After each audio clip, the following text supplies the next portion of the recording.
Welcome back to What Arty Noobs with General Disturbance.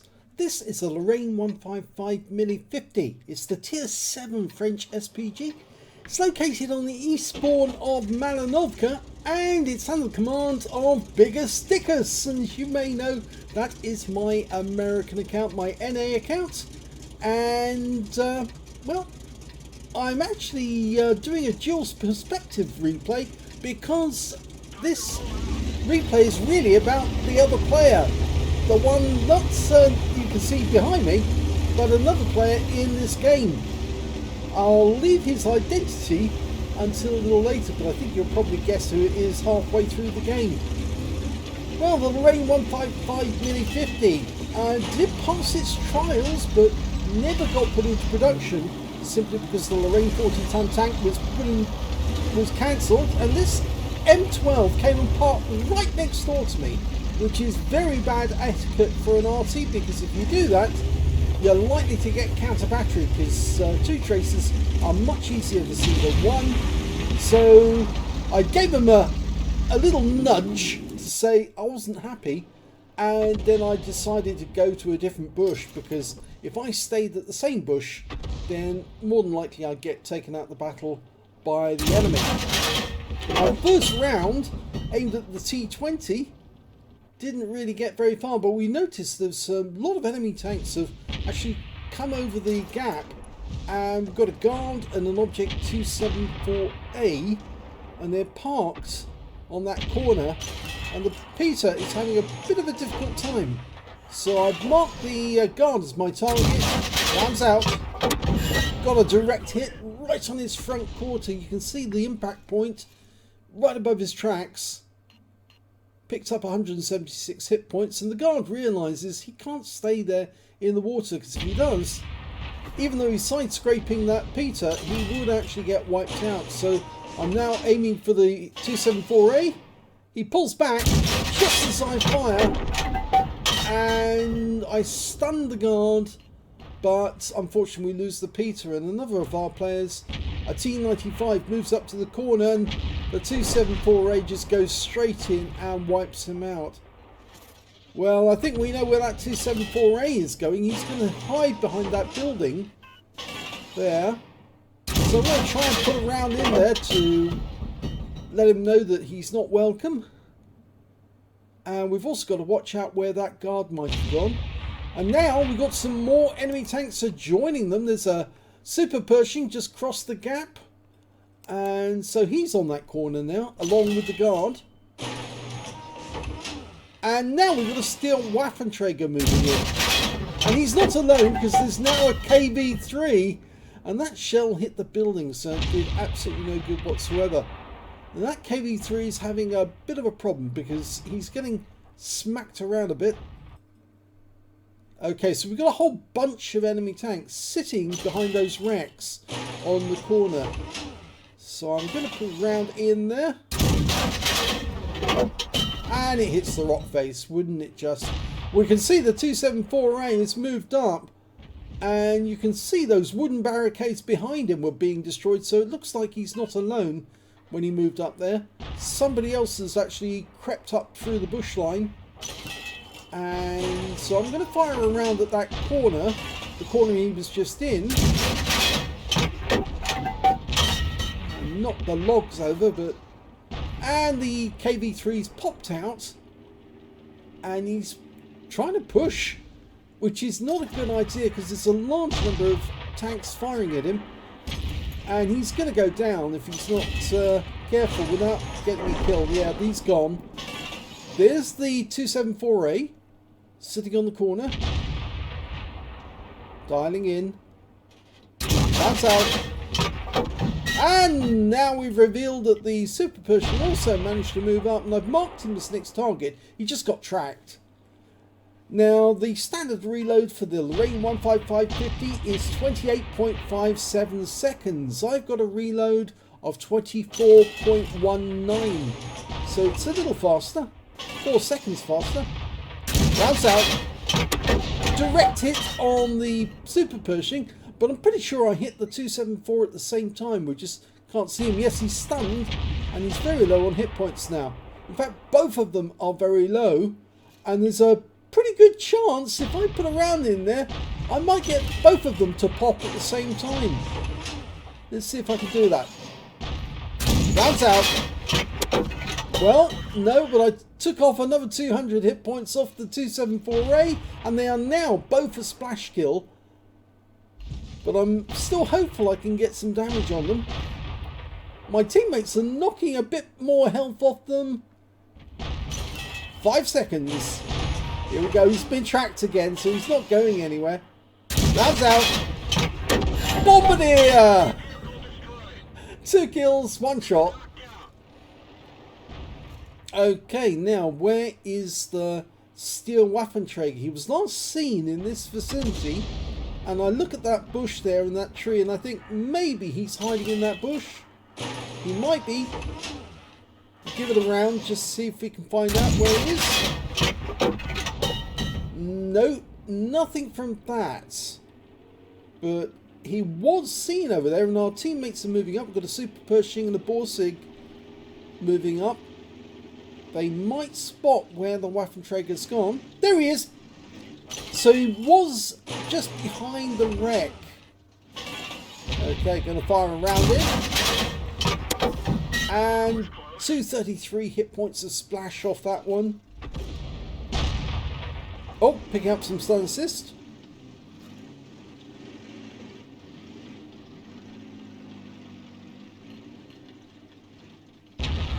And he's gone. The kill shot goes to the Borsig. Right up to the north, we can see is an Object 257. And he's harassing our guys. They come down from the hill. And can I get a shot? Now it's out. And I got the kill. So I got a direct hit on the 257 there. Okay, looking around for another target. We see a TVP VTU. I've got 3 kills, and I've just platooned with the E50 on our own team. Okay, trying to get a shot on that TVP. Oh, that was the E50 who just got the kill there. Okay, where is the last enemy? Oh, they're indicating in the woods just nearby. I'm almost loaded. The E50's moved up to have a look.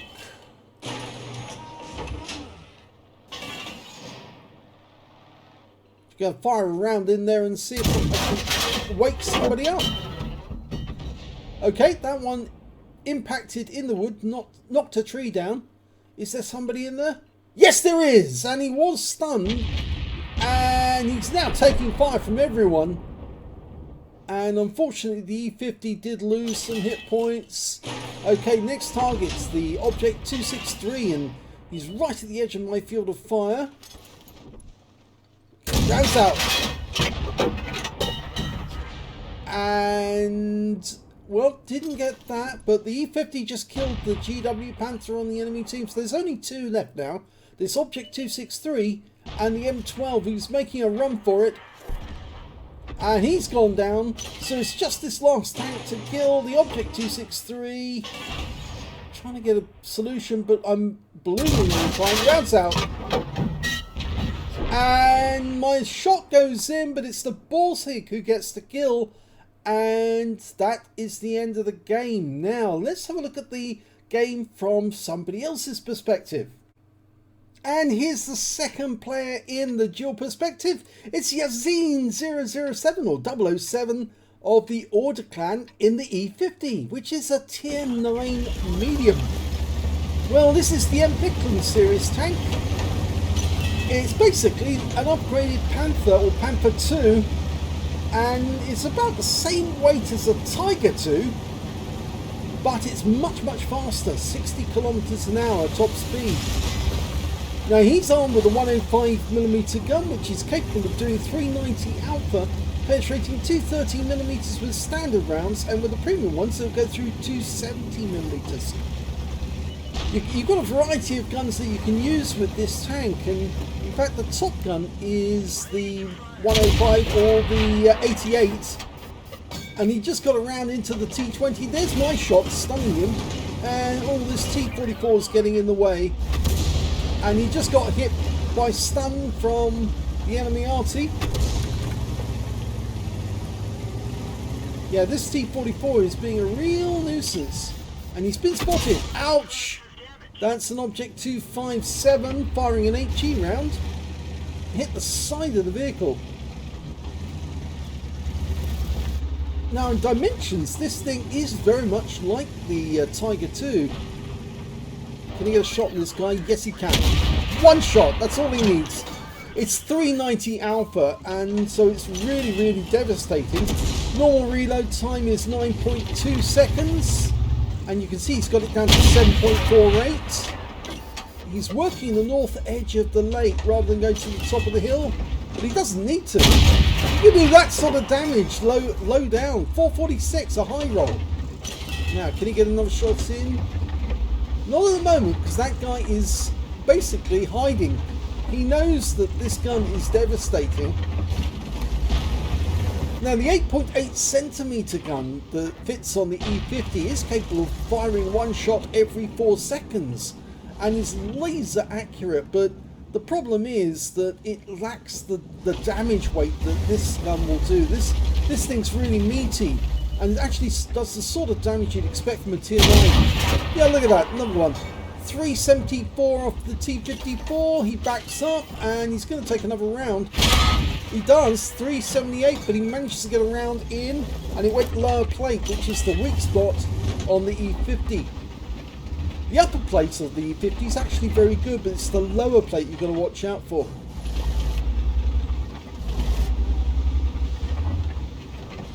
The other thing about the E50 is best thing to do is to angle it slightly so you can get that, pull off those ricochets. He tried for the shot on the engine bay there, didn't get it. It looks like that T-54 is going to have to move soon because he's got tanks coming towards him from his front. If he doesn't back up, he's going to be in trouble. Ooh, 2748. And he snuck around that building through the bushes. But you can see that Yazin saw him from a distance. Thought he'd fire a couple of rounds in. And there's the shot. Didn't get that one in because it's the wrong angle. It hit the side of the vehicle. He's having a quick look from this position. You can see why it's a good position. He can hit the guys near the cap as well as the ones on the hill. But unfortunately they just took a round in the rear from the T-54 and killed him. Go for the T-74. No, didn't. It's a very acute angle, but he can get some damage on the top. Yes, he does. 391. That's a high roll. And now he's got the Super Pershing. He gets a hit in the engine bay. 444. Another high roll. He's there. Oh, he tracks him this time. I think it was around about this time I started firing rounds in there. And he gets another hit. This time by the low roll. And there you can see an Arty round just hit. That was one of mine. He's still stunned. I think they're hugging that corner now because they know that if they back up, Yazin's going to put a round into their rear. So they daren't move backwards. Okay, what have we got in front of Yazin? He's got that 705, but he's still interested in these two because they're easy kills.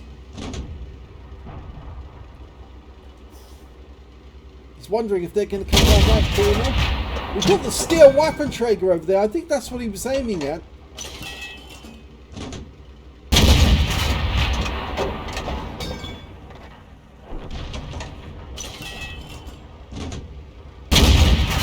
There they go. And now he's got a 705 to deal with. Nice shot. 401, which is a high roll. 705 is now aiming in his direction. Gets one in and kills the guy before he can fire. And potentially now he's got a high caliber. He's got 20% of the enemy hit pool. You can see how much he practices with this tank. He's got 2 marks of excellence on the barrel. Now the turret armour is not so great, but the hull armour is really good. It's 150 millimeters at the front, 80 at the sides and the rear. And on the turret, it's 215 millimeters on the front, 80 at the sides and rear.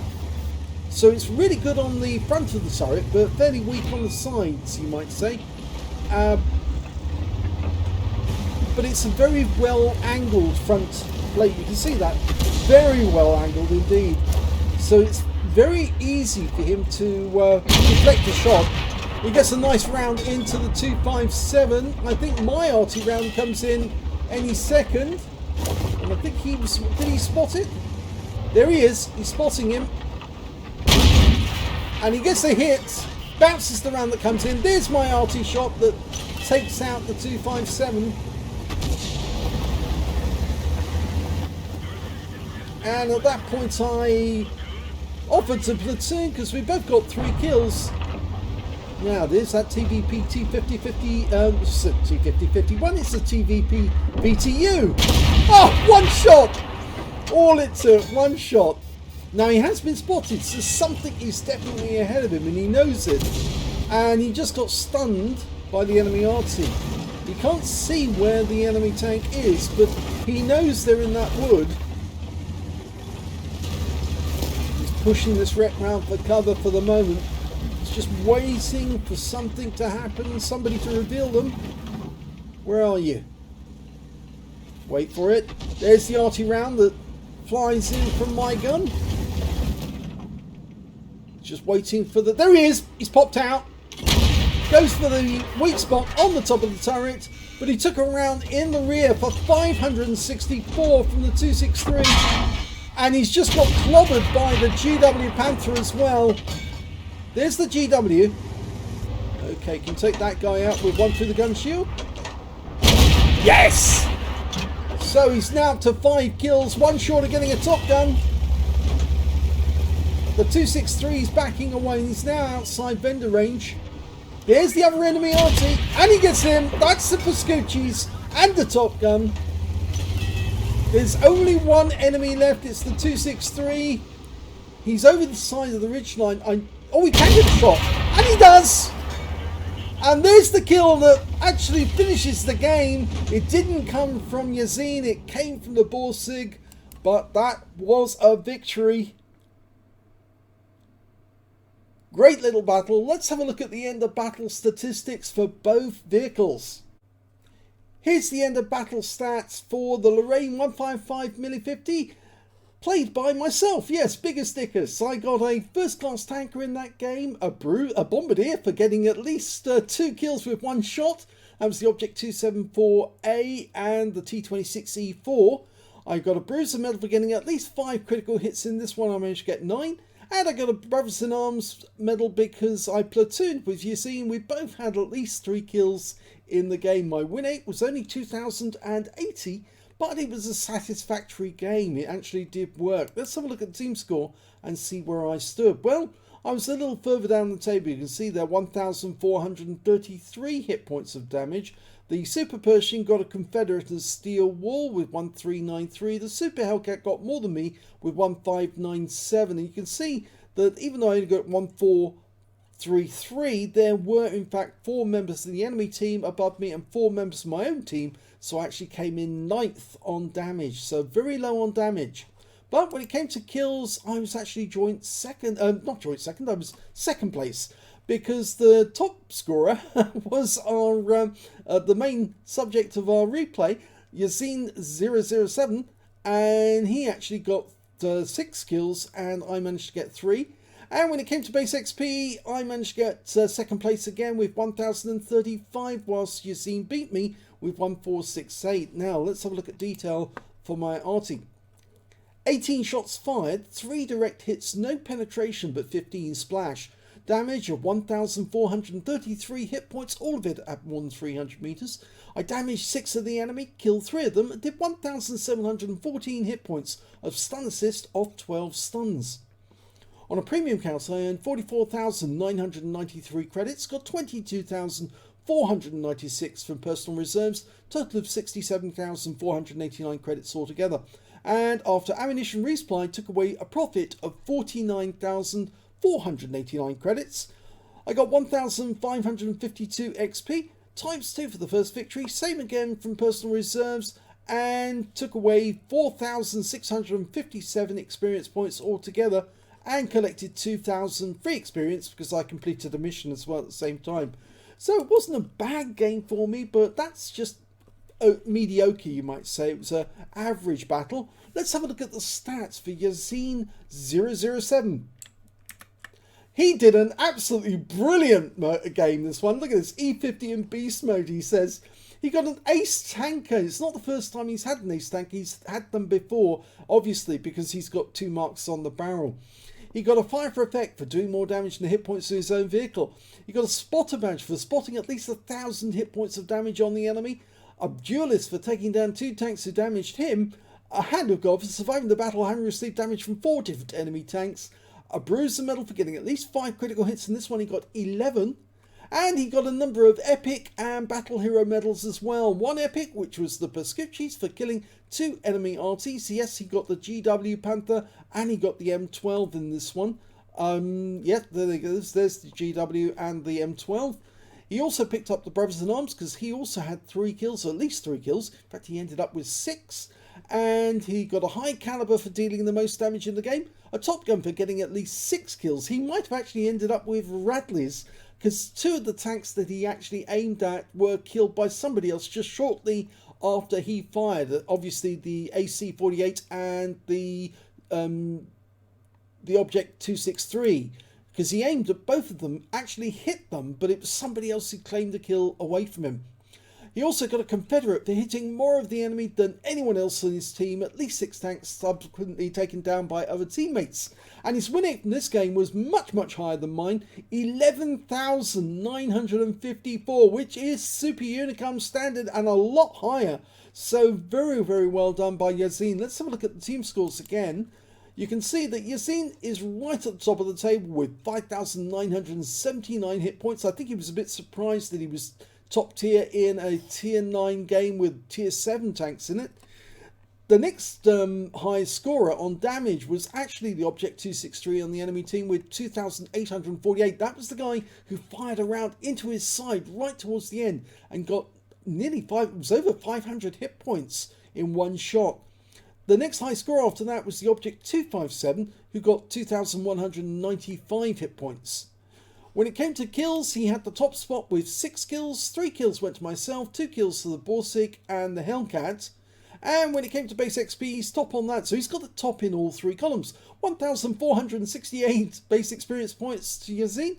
1,035 went to myself, and the Borsig managed to get 974. He fired 30 rounds in this game, 105mm ammunition, 21 direct hits, 18 penetrations, 5,979 hit points, of which 3,642 were at more than 300 meters. He received 9 hits from the enemy, 4 of which penetrated. Some of them were actually accurate shots into his lower plate from the T-54, but the bigger ones were the ones that came in from the Object 263, who shot one into his side, as well as some of the other enemy who got lucky shots that actually did pen.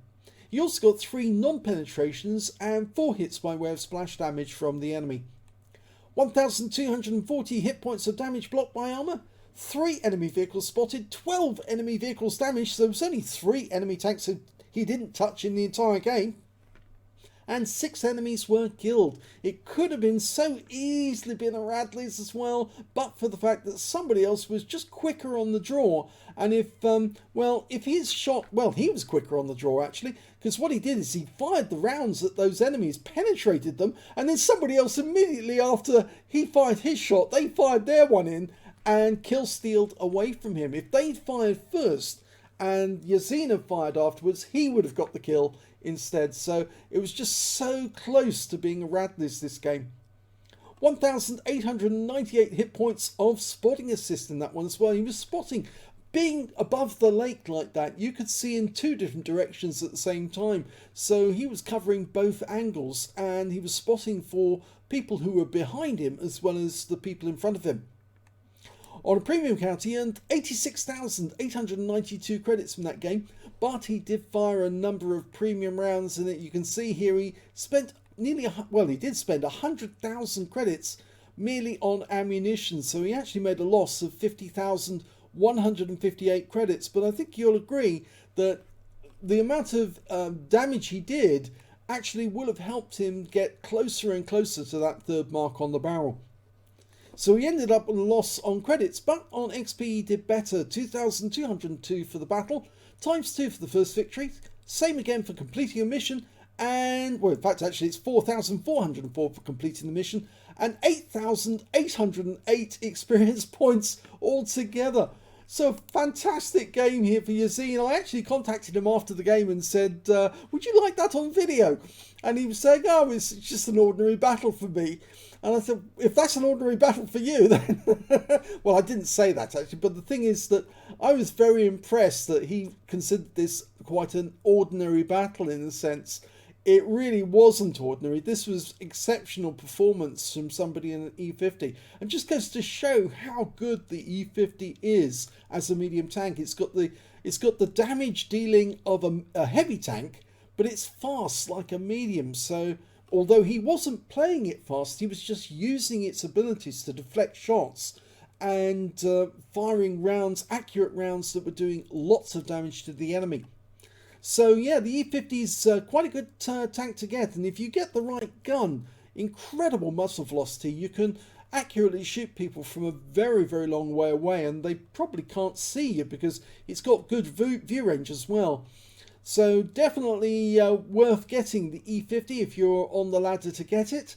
If you haven't, or if you've got one already, then obviously you know exactly what Yazine's playing, you know how good it is. But very interesting battle. Well played, Yazine. I did contact him to say, excellent play. Very well played, sir.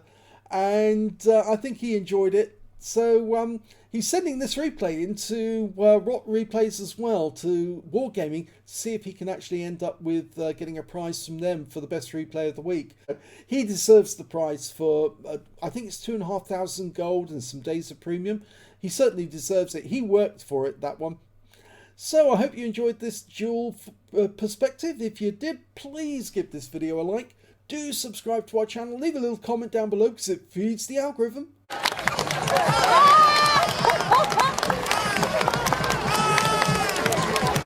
And thank you for watching.